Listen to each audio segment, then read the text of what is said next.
Bonsoir à tous et bienvenue dans la bande. Comme chaque jeudi, on revient sur le feuilleton de la semaine. Direction cette fois-ci Dambéa, c'est la deuxième ville de Nouvelle-Calédonie, car sa population compte aujourd'hui plus de 35 000 habitants. Dambéa qui ne cesse de s'agrandir et qui devient de plus en plus culturelle. On peut y trouver la maison des communautés pour échanger, le Big Up Spot proche du skatepark. Là-bas, la jeunesse dambéenne peut se rencontrer autour de la culture urbaine et des arts de rue. Sans compter bien sûr le parc Fayard. Et depuis l'année dernière, le centre culturel de Dambéa est devenu le Studio 56, lieu de création artistique de la commune, mais aussi de toute la Nouvelle-Calédonie. Le studio permet à travers des appels à projets de faire venir des artistes venant de tout le pays. Dans le domaine du théâtre, de la danse, de la littérature, pour des expositions ou encore des concerts. Une programmation bien remplie avec de beaux projets, comme celui de l'école provisoire de Dambéa-sur-Mer dont on parlera ce soir avec nos invités. Bonsoir mesdames. Bonsoir. Bonsoir. Bonsoir. Un plateau avec que des femmes ce soir. Alors avec nous depuis Koné, Elsa Artazo, présidente de l'association Lire en Calédonie. Bonsoir, merci pour votre invitation. Bonsoir Elsa, merci d'être là. On pourra parler ce soir de vos actions avec les élèves en termes de contes et de lecture. On verra ça ce soir. Depuis Nouméa, avec nous, Lorena Pizarro-Minella. Bonsoir. Bonsoir. Alors vous êtes intervenante en théâtre pour la compagnie Pied Libre. Oui, exactement. Et aussi directrice artistique de la compagnie. Merci d'être là. Ce soir, on verra aussi que vous intervenez avec les enfants, vous les aidez par rapport au théâtre. On a pu vous voir dans le feuilleton et on reviendra avec vous tout à l'heure. Juste à côté de vous, Olivia Manissa Panaté, responsable du studio 56. Bonsoir. Bonsoir Océane. Alors le studio 56 qui remplace le centre culturel de Dambéa et qui permet, grâce à des appels à projets, de développer des actions culturelles et artistiques comme celui de l'école provisoire de Dambéa-sur-Mer. Comment tout a commencé? Est-ce que vous pouvez nous raconter? Eh bien, en fait, le travail autour de l'école de Dambéa-sur-Mer a été créé en partenariat avec la direction de l'enseignement de la province sud et la direction de l'enseignement de la Nouvelle-Calédonie et la ville de Dambéa. L'idée, c'était de réfléchir comment faire émerger cette école avec un projet culturel. Donc, il a été demandé aux techniciens du service culture et fête de réfléchir à un projet qui pourrait inclure à la fois les événements de la ville, les dispositifs d'éducation artistique et culturelle émanant du Studio 56 et toute la partie pratique artistique sur 5 domaines artistiques. Alors la particularité de cette école, donc, c'est vraiment que les enfants peuvent bénéficier d'intervenants professionnels dans le milieu artistique, mais on n'oublie pas les autres matières. C'est ça, ça permet d'accompagner aussi les autres domaines en fait d'enseignement. C'est ça, donc l'école de Dambéa-sur-Mer a projet culturel, donc c'est un projet, donc ça a une dimension beaucoup plus globale. Il y a effectivement les interventions artistiques en art visuel, en lecture-conte, en théâtre, en danse contemporaine et en musique et chant. Mais il y a aussi tout ce qu'on appelle capsules, résidence de création en milieu scolaire, exposition en milieu scolaire. Et ça, ces 3 dispositifs émanent des résidences de création du Studio 56 et de toute l'éducation artistique et culturelle envers le public scolaire, c'est-à-dire maternelle et primaire. Alors, pourquoi cette école a été choisie ? Alors, cette école, elle répond à une nécessité. Effectivement, comme vous le dites en préambule de l'émission, Dambéa est la 2e plus grosse ville de la Nouvelle-Calédonie. L'agglomération est en constante augmentation. On accueille de plus en plus d'enfants. Et face à l'arrivée de tous ces nouveaux administrés, il était urgent d'ouvrir une nouvelle école. Et le maire de la ville de Dambéa, en concertation avec la direction de l'enseignement province sud et la direction de l'enseignement de la Nouvelle-Calédonie, ont pensé que mettre une école à profil dans cette zone serait pertinente, sachant qu'il y a déjà une école bilingue pas loin. Compléter les richesses des écoles de la ville de Dambéa. Alors, ces pratiques artistiques vont pouvoir se dérouler sur toute l'année. Comment ça se passe?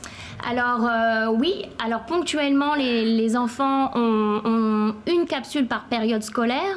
Donc vous savez que les périodes scolaires c'est une durée de 7 semaines, puis 2 semaines de vacances, puis 7 semaines, etc.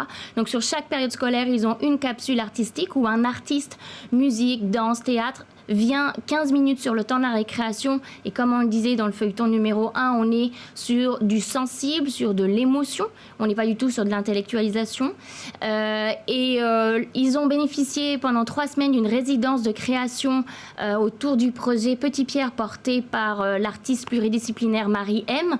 Pendant ces 3 semaines, ils ont pu vivre au rythme d'une résidence de création, manger avec les artistes sur le temps du midi, vivre des ateliers avec les artistes, regarder, observer, analyser comment ils travaillent. Et puis, donc, s'ajoutent par période des initiations à différentes pratiques artistiques. En première période, ils ont eu les arts visuels. L'artiste intervenante qui a postulé et qui a été donc retenue par le jury est Mariana Molteni. En période 2, ce qui a été prévu en danse contemporaine et en musique et chant, ça a été décalé en période 4 à cause du contexte sanitaire.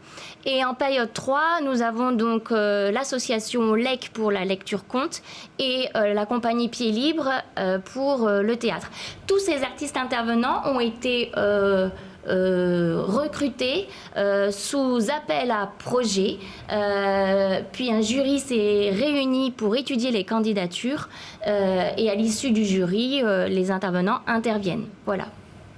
Merci pour toutes ces explications. Avant de continuer à en parler, notamment de l'intervention en lecture-conte et en théâtre, regardons ce reportage qui a été diffusé lundi soir dans votre journal.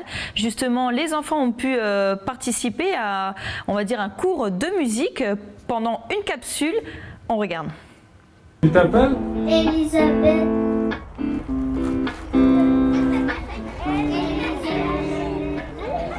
Ah, ça y est, je crois qu'on l'a.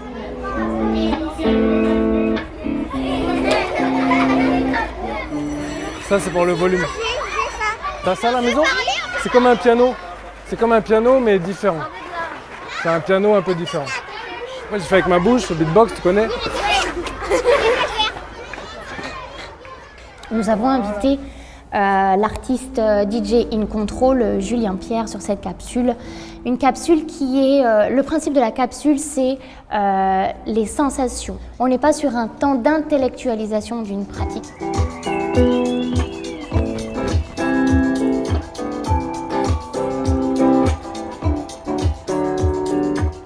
Alors on voit que ces enfants vraiment sont quand même ravis, ils sont étonnés de ce qu'ils découvrent. Elsa, c'est ça l'intérêt aussi qu'ils restent éveillés, que ces enfants soient éveillés comme ça au quotidien? Tout à fait. On est là vraiment pour pouvoir stimuler la créativité, stimuler la compréhension, puisque dans la partie conte, comme on peut le voir sur les images, on est vraiment là pour éclairer le conte. On n'est pas juste là pour faire de la lecture, on est vraiment en complémentarité de ce que disait Manissa, c'est-à-dire des compétences à acquérir à l'école. Et on va stimuler la créativité à travers les différents arts. Sur le conte, on travaille aussi sur les mots, on va travailler sur la vision que peut avoir l'enfant, développer son imagination. On est vraiment là pour pouvoir le mettre en situation d'acteur, en situation de je découvre par moi-même et j'apprends par moi-même, mais je prends du plaisir à apprendre aussi. Et ça, c'est vraiment important. Lorena, vous êtes d'accord? C'est ça l'important, c'est de voir que les enfants sont ravis et qu'ils s'intéressent vraiment à toutes ces pratiques artistiques? Ah oui, complètement. Et j'ai aimé ce qu'elle a dit, de mettre l'enfant au cœur de ce projet. Moi, c'est ce qui me plaît. En tant qu'artiste intervenante, je crois que c'est quelque chose d'extraordinaire. Ça donne un sens à tout le reste. Évidemment, intervenir dans une école, c'est très différent de créer un spectacle, par exemple. Ce sont presque deux métiers différents. Par contre, de voir les enfants s'emparer, dans mon cas, d'une écriture dramaturgique contemporaine, d'une auteure vivante, moi, c'est ce que j'ai choisi, c'est ce que je me suis mis en partenariat avec l'EC parce qu'on a cette même passion pour la littérature et le théâtre et les livres et tout ça. Donc, voir les enfants prendre cette parole et s'en emparer et être tellement curieux, c'est quelque chose de merveilleux. Olivia, Manissa, est-ce que finalement les enfants sont notés aussi ou sont évalués à travers ces activités artistiques? Comment ça se passe? Alors, on n'est pas dans un système où l'enfant est en compétition avec lui-même. Au contraire, nos outils d'évaluation, pour l'instant, sont qualitatifs dans le sens où on voit déjà évoluer les enfants vers une confiance en eux, une sensibilité à l'autre, à l'espace qui les entoure. Là, vraiment, l'art et la culture sont des leviers d'éducation. On est sur l'éducation à l'art et l'éducation par l'art. Éducation à l'art, c'est-à-dire que par les pratiques artistiques, on ancre les enfants à la fois dans leur bassin océanien, culturel océanien, en lien avec une culture monde, et une éducation par l'art, on est sur le développement de la sensibilité, de l'esprit critique, et donc on concourt à la construction de l'émancipation du citoyen. Donc, outil d'évaluation, ça va être des sourires, des moments de joie, des relations aussi particulières qui créent avec les artistes intervenants, et puis tout le retour aussi des professeurs des écoles, parce que les enseignants sont investis dans ces projets-là. Tout ce travail se fait vraiment en co-construction, avec des temps de concertation, des temps de préparation, etc. Alors, ce projet-là va être évalué sur l'année, des grilles d'évaluation sont mises en place à destination des enseignants, des enfants, des artistes intervenants. Donc, ce sont des outils sur lesquels on va se baser pour évaluer le projet, mais en aucun cas, l'idée est de noter les enfants sur leur appétence pour la culture ou leur disposition, ou j'ai horreur de ce mot, prédisposition pour les arts. Moi, je suis convaincue que tout le monde est un artiste. Il faut juste aller le réveiller en soi si jamais il a été camouflé pendant notre construction d'enfants. Et là, on a la chance d'avoir des enfants qui sont curieux, émerveillés, enthousiastes, donc pas encore formatés. C'est génial. Lorena et Elsa, j'imagine que vous êtes d'accord avec ce qu'Olivia Manissa vient de dire. Elsa ? Oui, tout à fait. Pour moi, c'est des diamants bruts et on leur apporte des petits brins de culture qui va leur permettre de se dessiner, de devenir des citoyens de demain. Alors justement, ce qu'on disait, c'est que les pratiques artistiques sont vraiment complémentaires des autres disciplines. Donc ça n'empêche en rien justement qu'ils n'évoluent pas en fait dans le programme scolaire, quoi. Ah non, c'est complètement complémentaire. Qu'ils découvrent la musique, qu'ils découvrent le théâtre, apprendre à poser sa voix, travailler sur la danse, c'est comprendre un texte et puis être capable d'essayer de le mettre en scène avec les copains, c'est ce qui fait un tout et c'est vraiment complémentaire. On va voir aussi que d'ailleurs l'expression orale, le français, l'écriture est complémentaire du théâtre. Mais avant, je vous propose de regarder cet extrait, un reportage qui a été diffusé mardi soir dans votre journal. Les enfants font de la lecture, du conte, travaillent sur le conte, mais différemment. Un reportage réalisé par Alexandre Sigura. On regarde. Et le but, notre démarche, ce n'est pas de nous substituer aux enseignants. Nous ne sommes pas là pour apprendre à lire. Nous sommes là pour apporter une couleur littéraire en présentant des livres que vous voyez là, en parlant des contes. Et ma démarche est aussi spécifique parce que je ne montre pas les images. Vous allez me la résumer tout à l'heure. L'autre groupe, le demi-groupe B, va faire de l'initiation à la peinture. C'est inspiré par l'histoire, le livre Nima et l'ogresse. C'est de l'aquarelle, c'est pas de la gouache, tu te souviens? Et donc là, si tu fais un ciel de cette couleur, tu penses qu'il va pas être trop foncé? Donc on rajoute de l'eau. Les enfants ont écouté des histoires. Là, on va passer maintenant à la visualisation, au travail de l'aquarelle. Donc on leur montre le livre, on leur montre les illustrations. On est en train de conforter l'idée qu'ils ont de l'histoire. Ça, c'est la boîte de métrage. J'en ai deux, du coup. Ces ateliers-là, Elsa, est-ce que vous les donnez en fait dans plusieurs écoles ou c'est vraiment que l'école de Dembéa-sur-Mer, provisoire de Dembéa-sur-Mer? Là, il s'agit vraiment d'un projet pour la ville de Dambéa-sur-Mer, évidemment, on aimerait que ce soit généralisé à toutes les écoles, parce qu'on aimerait que les arts rentrent encore plus dans les écoles, j'ai envie de dire. Mais voilà, pour l'instant, c'est le projet, comme disait Manissa tout à l'heure, Olivier Manissa, pardon, disait tout à l'heure, c'est vraiment une expérience test. Donc on va voir on va en tirer les conclusions à l'issue de cette année, voir ce que l'on peut améliorer. Et puis, les points positifs, on les voit déjà. Les sourires des enfants, la joie quand on arrive dans l'école. Donc voilà, on sait qu'on est sur du qualitatif, on est sur quelque chose qui a pour objectif d'être universel. Donc effectivement, si on pouvait l'étendre à toutes les écoles, ça serait super. Alors vous qui êtes vraiment sur le terrain, comment les enfants réagissent ? Déjà, ils sont très ponctuels. Donc on n'a pas intérêt d'être en retard, premièrement. Et ensuite, ils sont très enthousiastes à chaque fois. Peut-être fatigués à l'issue des séances parce que ça demande aussi de la concentration. Donc on travaille aussi sur la concentration, on travaille sur l'élocution, que ce soit en théâtre ou que ce soit avec les contes. Donc voilà, ils sont toujours prédisposés à participer et ils l'attendent en fait. Chaque semaine, chaque jour, ils attendent de savoir quel est l'atelier que l'on va faire. Alors on le sait, au pays, le livre est voyageur quand même. Oui. Néanmoins, qu'est-ce qu'il manque peut-être au quotidien ou au sein des écoles pour intéresser encore plus les jeunes à la littérature, à la lecture ? Je dirais pas qu'est-ce qu'il manque. Je pense que c'est toujours faire un travail de fond sur la lecture pour permettre au plus grand nombre d'y accéder, évidemment. Mais du temps, les 3/4 du temps, c'est ça qui va nous manquer, c'est le temps. Mais c'est vraiment un beau projet, c'est vraiment quelque chose sur lequel je suis heureuse de travailler dessus. Je sais que Lorena aussi. Et voilà, c'est vraiment, on est là pour les enfants. C'est vraiment, on est là on s'en rend peut-être pas compte tous les jours, mais on est là on construit les futurs citoyens. Donc on est là pour leur apprendre aussi à vivre ensemble, avec des enseignants qui sont mobilisés. Et puis c'est vraiment un travail de complémentarité. Il y a une boule d'énergie humaine à travers ce projet qui est vraiment bénéfique à chacun d'entre nous.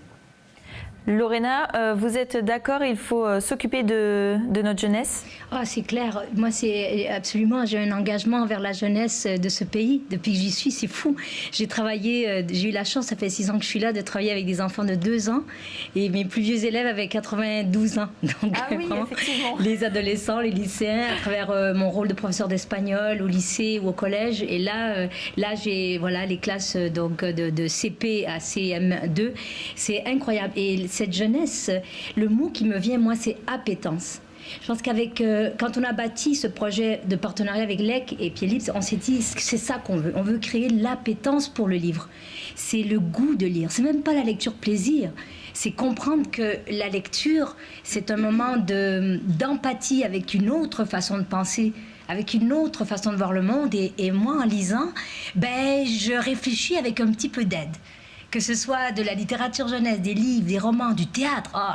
Donc l'appétence. Et c'est comme ça qu'on a construit ce projet, spécifiquement avec Lec et avec Juliette, en disant on va travailler sur l'ogre, l'idée de l'ogre, parce que l'idée, pour célébrer le 1er juin des écritures théâtrales, on va célébrer cette journée-là le 7 août prochain, à l'issue de notre projet. Donc pour nous, c'est une restitution.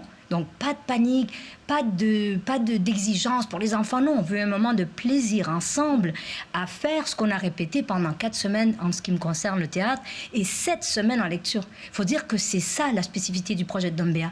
C'est sur la durée. C'est très différent d'aller dans une classe en 1 heure et de rester là sur 7 semaines.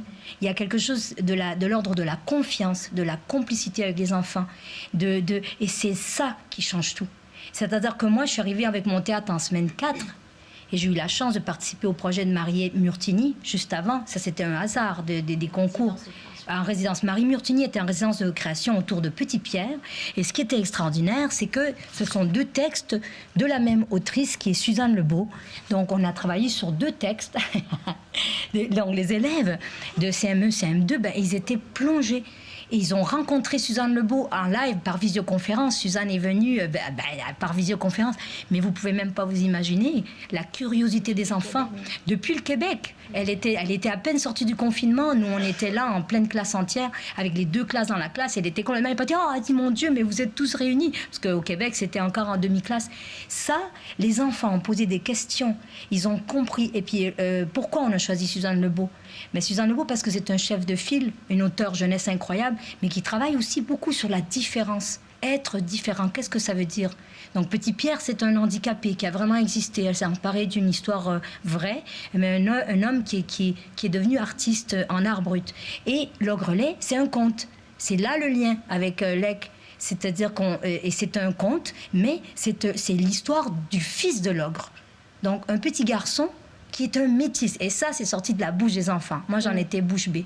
Ils me donnent la chair de poule, les enfants, quand je travaille avec eux, parce qu'ils comprennent tout. Et j'ai choisi Suzanne Lebeau. On a choisi Suzanne Lebeau parce qu'elle fait confiance à l'intelligence des enfants. Donc, je pense que c'est ce qui résume. C'est créer une appétence pour l'art, la poésie, la littérature, comprendre que ce sont des choses aussi essentielles que le sport et que l'académisme. La connaissance est importante, le sport est essentiel, mais nourrir l'esprit, nourrir l'âme, nourrir le désir de beauté, le besoin de beauté en ce monde. Je pense que là, on forme un citoyen, un humain complet. C'est vrai qu'à travers vraiment le sourire des enfants, le regard, le fait qu'ils soient vraiment intéressés, ça on le voit. Donc du coup, l'objectif vraiment, c'est ça, c'est de participer donc au 1er juin des écritures théâtrales jeunesse. Donc il n'est plus malheureusement le 1er juin. Non, on a la chance à cause du Covid. On est devenu donc, on a fait donc. Voilà, ça va se passer toute l'année, donc on est inscrit. Et ce qui est génial, c'est un événement qui a lieu partout en France, mais aussi dans d'autres pays, dans d'autres territoires d'outre-mer. Et là, c'est la première fois que la Nouvelle-Calédonie va participer à ce projet. Donc on est vraiment fiers. Avec les enfants, bien sûr. On va regarder le reportage qui a été diffusé mercredi soir dans votre journal. En fait, les enfants font du théâtre et vous allez voir qu'en fait, ils sont émerveillés, ils sont vraiment très contents de pouvoir exprimer leurs émotions. Un reportage d'Alexandre Sigura, on regarde. On est tout seul dans notre tête, on pense dans notre tête. Mais au théâtre, c'est génial. C'est comment tu as dit ça, comme si... Non, mais c'était pour, quand je joue bien le rôle, exprimer sa valeur. Ah, t'as vu ça? Mais c'est tellement beau, Tu me donnes la chair de poule. Vous êtes tellement intelligent, vous comprenez tout, mais vraiment. J'aimerais faire du théâtre parce que ça sert à raconter les histoires qui se sont passées et des personnes différentes. Et ça m'a inspiré je veux devenir comédien. Soyez rigoureux. Faire du théâtre, ce n'est pas faire n'importe quoi, c'est important. Ensuite, on va passer après, donc dans la mise en corps. C'est-à-dire que là, c'est eux qui deviennent joueurs, c'est eux qui deviennent acteurs. Oui. Vous avez envie de dévorer, allez au centre. Il faut que je voie un peu l'ogrelet dans votre corps et son état. Comment il se sent? Il est impatient. Non. Il a faim. Non. Il est en colère. Oui. Ok, on y va. Attention, c'est juste une petite répétition. Bien, très bien. Moi, toutes les émotions qu'on n'aime pas forcément ou qu'on adore, on peut toutes les exprimer, mais avec une autre version du contexte. J'adore, parce que moi, je ne suis pas obligée de raconter ce que c'est, mais je peux raconter mes émotions, mais dans le théâtre. Il y a de la colère. Pas de sourire, très bien. Excellent. Excellent. Elsa, vous en avez les larmes aux yeux. Ah oui, ce petit garçon-là, il est phénoménal. Ah, mais moi, il dit qu'il veut être comédien, donc il le sent. Enfin, Et c'est un petit garçon on sait qu'il y a on sait qu'il y a des vocations qui vont naître, qui vont mettre du temps à prendre forme, mais voilà, c'est ça qu'il faut, c'est susciter l'envie, et cette envie-là, elle est complète. Et voilà, moi je suis émerveillée par ces enfants parce que justement, ils ont envie. Et une fois qu'on a réussi à capter ça, là, mais voilà, c'est des petits jeunes qu'on va retrouver dans quelques années sur les plateaux. Ils vont prendre le relais, c'est ça. Ils vont prendre le relais. Et voilà, la génération future, elle est déjà là et ça part. Et la petite fille, elle est superbe aussi. C'est des émotions qu'on n'aime pas trop, mais finalement qu'on aime bien. Voilà. Ça, c'est super. Non, c'est sûr. Lorena, vous êtes d'accord, vraiment, les enfants, il y a des vocations en fait qui se dégagent. Oui, non, je suis émerveillée, réémerveillée. Moi, je pense que c'est exposer les enfants.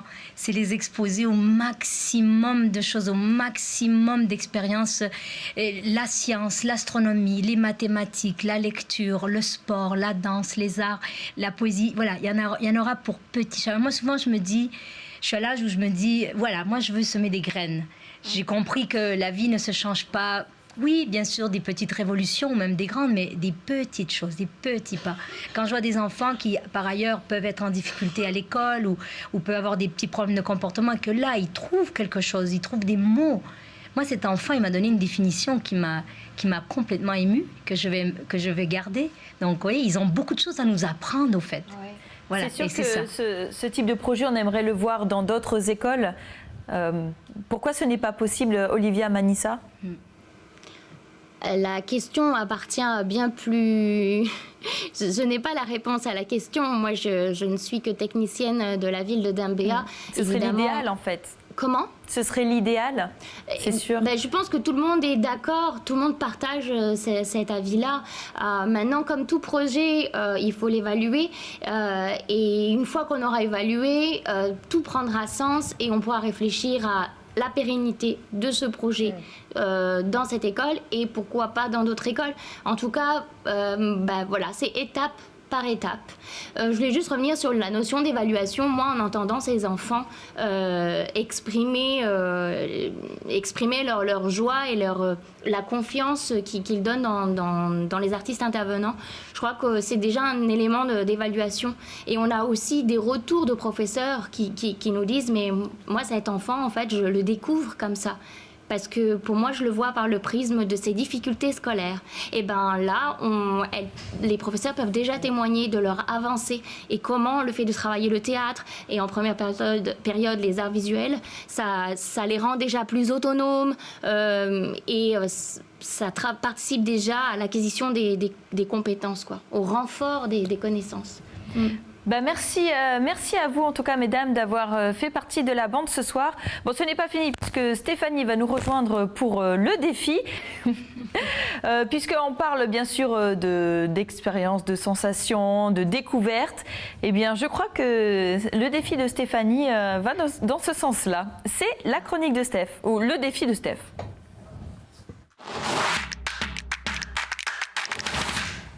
Bonsoir. Bonsoir Steph. Alors effectivement, on parle, donc tu as raison, donc on va laisser parler notre corps. Vous allez laisser parler bien sûr votre âme d'artiste pour commencer, puisqu'on va faire de la sculpture. Vous allez faire de la sculpture en pâte à modeler. Donc en fait c'est simple. Vous avez ici donc dans mon petit verre donc des bouts de papier. Vous allez chacune en tirer un et en fait il y a écrit un mot et vous devrez donc sculpter avec de la pâte à modeler. On va faire au mieux, hein. Ouais. Voilà. Et puis je mets la pâte à modeler au milieu. Vous prenez ce dont vous avez besoin. Alors dites-nous. Stéphanie, tu n'aurais pas pu prendre quelque chose de plus. Alors, une voiture, Océane, un cochon. Oh, bon, ça va, c'est simple. Allez, c'est parti. Vous prenez les petites. Okay. Je vous laisse faire. Bon, moi j'ai fait un cochon rose, voilà. Bon, alors vous avez quand même moins de 45 minutes. Ouais, je crois que moins de 45 secondes, pardon, je veux dire. Je crois qu'on va être obligé de finir sur ça. Déjà pas mal. Ah. Alors, vas-y, le petit cochon. Vous pouvez utiliser toutes les couleurs, hein. Ok. Bon, les filles, désolée si on vous déçoit. Non, on est là, on est avec vous. On peut aller chercher les élèves là parce que moi, je sais même pas. J'ai joué aussi. J'essaye de faire. Faudra pas se moquer, hein. Oh punaise. C'est ça. Alors, on va faire une petite voiture. Le mélange des couleurs, c'est une super idée. Hop. Ma fille va me détester. Mais c'est pas comme ça qu'il fallait faire. C'est facile, hein. Voilà, du bleu, du rose. Je crois que pour faire la queue, je vais prendre du jaune, voilà. Moi, je fais un chat. On va faire un petit. Il est bien dodu, mon chat, là, hein, je crois. Tu fais un chat comme ça, hein. Il va être debout, on va dire. C'est pas mal. Je pense que ça vous donne des idées du côté de Nouméa, non, pour les prochains ateliers. Un seul mot pour tout le monde, là, cochon. Ça crée de la frustration pour nous, du coup. Vous savez même à quoi ressemble mon cochon? Ah oui. Je pense que c'est tout le monde le cochon. Alors. Non, moi je dessine. Je dessine. Je dois faire un cochon. Elsa, une voiture et Stéphanie, un chat. Ça ressemble pas à une voiture aussi. Bah si, ça... Après, chacun interprète comme il veut. Hein. Mais vous avez un chronomètre? Ah oui, alors je vais montrer mon travail. Oui, on va nous dire, je pense... Je sais pas. Ah, une voiture, voilà, je vois la voiture. Ouais, je moi commence aussi, à voir la ouais. voiture, ok. Ah, le cochon. Voilà ma voiture. Bon, le cochon ressemble à une souris, hein, mais bon. Moi, Je sais pas si on peut bien voir, hein. Je peux retourner en petite section si vous voulez. Oh mince, mon cochon n'a pas d'œil. Bon, et ben moi, j'ai... Bah tiens debout. Bon, il a une belle petite queue. C'est le principal. Je vous débrouillez mieux que moi. Hein. Ah mais j'ai pas pris de jaune. C'est moi Le qui suis chat, toute il a jeune. vraiment des oreilles bizarres. Voilà mon cochon. On dirait un démon. On dirait un... ouais. Oh, elle est belle ta voiture, Elsa. Ah merci, ça me fait plaisir. Superbe. Ah oui, de faire de profil, c'est pas mal. Bon, allez, moi je laisse mon cochon à côté de la voiture. Ah mince, on peut pas la voir, le voir. Attends, on va enlever le cactus. Ah voilà. Voilà mon petit. Ah, mais il est bien ton cochon. Hein. On dirait vraiment, je sais pas. Ça ressemble pas. Moi, ça ressemble pas du tout à un chat. Hein. Enfin, franchement. Les filles, vous êtes là. Bon, j'ai finalement... Le Hein. cochon, on dirait une poule. Tu vois une poule? Le chat, il est un peu démoniaque, mais bon, on est dans le thème avec l'ogre, l'ogresse, hein, Voilà. on va rester comme ça. Bon, bah c'est parfait. Merci en tout cas, les filles, pour votre talent. Je vais remontrer la voiture d'Elsa. Oui, bien sûr. Comment je peux le montrer? Est-ce qu'on peut m'indiquer? Ah, voilà. Ah, bah, elle est belle, la voiture. La voiture d'Elsa, le chat de Stéphanie. C'est pas du tout un chat. J'ai Oh, il est super ton chat. Ouais, il est bien coloré en tout cas. Il est pas mal. Un chat vert, c'est pas cool. Et mon cochon métissé, peut-être souris. Hein. Merci, merci les filles en tout cas d'avoir fait partie de la bande ce soir. On va peut-être rappeler un rendez-vous qui aura lieu bientôt et qui sera organisé samedi. C'est la 6e édition du Big Up Day de 10h à 21h au Big Up Spot. Stop de Coutio. Au Big Up Spot de Coutio, c'est au Spot. parc de Coutio, à côté du skatepark, ouais. Donc à ne pas louper, la 6e édition, ce sera samedi. C'est ça. Super, la À ville ne de surtout Dambéa. pas louper. Oh, génial. À ne pas louper. Voilà, on peut voir des images à l'écran des précédentes éditions. Mais voilà, le rendez-vous de la jeunesse, et pas que, hein, puisque c'est aussi pour les adultes, bien sûr. C'est intergénérationnel. oui. Merci les filles d'avoir fait partie de la bande. Merci Bonne aussi, soirée. Anne. Merci Merci, Stéphanie. Merci à Calédonia. Youhou. À bientôt. Bonne soirée à tous et on se dit à bientôt pour un nouveau feuilleton. Bonne soirée et n'oubliez pas, toutes les émissions sont à retrouver sur votre site internet de Calédonia, www.caledonia.nc. Bonne soirée.